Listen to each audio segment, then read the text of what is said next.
欢迎收看像素凤凰频道。今天我们一起观看一下特朗普与哈里斯备受期待的总统大辩论。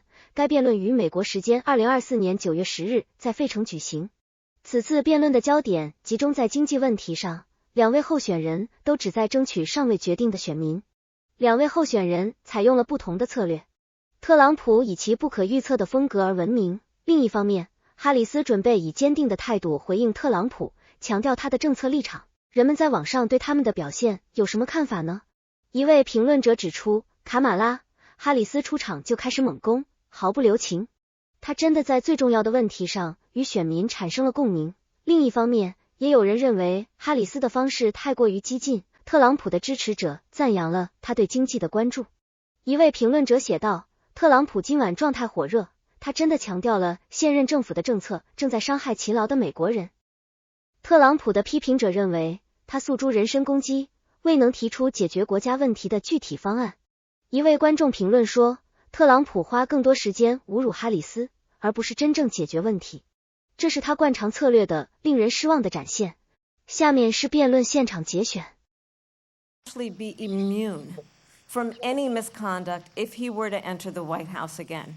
Understand, this is someone who has openly said he would terminate, I'm quoting, terminate the Constitution of the United States, that he would weaponize the Department of Justice against his political enemies. Someone who has openly expressed disdain for members of our military. Understand what it would mean if Donald Trump were back in the White House with no guardrails, because certainly we know now the court won't stop him. We know J.D. Vance is not going to stop him. It's up to the American people Vice President to stop Harris. him. Thank you. This is the one that weaponized, not me. She weaponized. I probably took a bullet to the head because of the things that they say about me. They talk about democracy. I'm a threat to democracy. They're the threat to democracy with a fake Russia investigation that went nowhere. We have a lot to get to. Lindsay? Vice President Harris, in your last run for president, you said you wanted to ban fracking. Now you don't. You wanted mandatory government buyback programs for assault weapons. Now your campaign says you don't. You supported decriminalizing border crossings. Now you're taking a harder line. I know you say that your values have not changed. So then why have so many of your policy positions changed? So my values have not changed, and I'm going to discuss at least every point that you've made. But in particular, let's talk about fracking because we're here in Pennsylvania. I made that very clear in 2020. I will not ban fracking. I have not banned fracking as Vice President of the United States. And in fact, I was the tie-breaking vote on the Inflation Reduction Act, which opened new leases for fracking. My position is that we have got to invest in diverse sources of energy so we reduce our reliance on foreign oil. We have had the largest increase in domestic oil production in history because of an approach that recognizes that we cannot over-rely on foreign oil.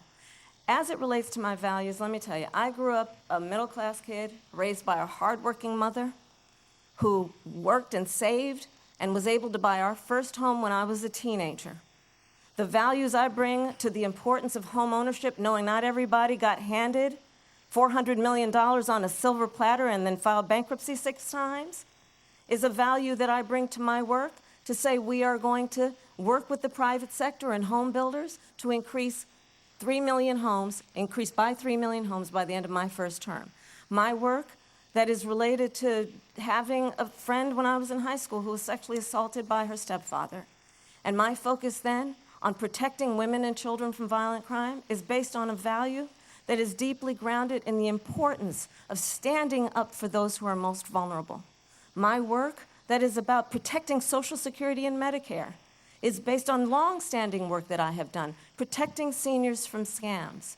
My values have not changed. And what is important is that there is a president who actually brings values and a perspective that is about lifting people up and not beating people down and name-calling. The true measure of the leader is the leader who actually understands the strength is not in beating people down, it's in lifting people up. I intend to be that president. President Trump, your Well, response? first of all, I wasn't given $400 million. I wish I was. My father was a Brooklyn builder, Brooklyn, Queens. and a great father, and I learned a lot from him, but I was given a fraction of that, a tiny fraction, and I built it into many, many billions of dollars, many, many billions. And when people see it, they are even surprised. So we don't have to talk about that. Fracking, she's been against it for 12 years. Defund the police, she's been against that forever. She gave all that stuff up very wrongly, very horribly, and everybody's laughing at it, okay? They're all laughing at it. She gave up at least 12 and probably 14 or 15 different policies. Like, she was big on defund the police. In Minnesota, she went out, wait a minute, I'm talking now. If you don't mind, please. Does that sound familiar? Why? She went out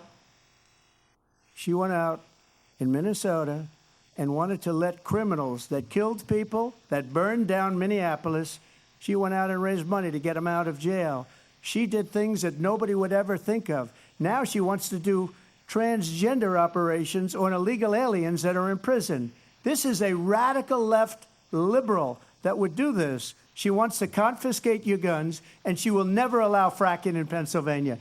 If she won the election, fracking in Pennsylvania will end on day one. Just to finish, one thing so important in my opinion. So I got the oil business going like nobody has ever done before. When they took over, they got rid of it, started getting rid of it, and the prices were going up the roof. They immediately let these guys go to where they were. I would have been 5 times, 4 times, 5 times higher, because you're talking about 3.5 years ago.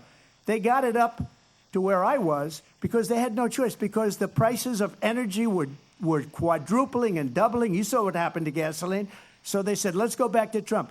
But if she won the election, the day after that election, they'll go back to destroying our country, and oil will be dead, fossil fuel will be dead, we'll go back to windmills, or we'll go back to solar, where they need a whole desert to get some energy to come out of it. You ever see a solar plant? By the way, I'm a big fan of solar, but they take 400, 500 acres of desert soil. President Trump, we have a lot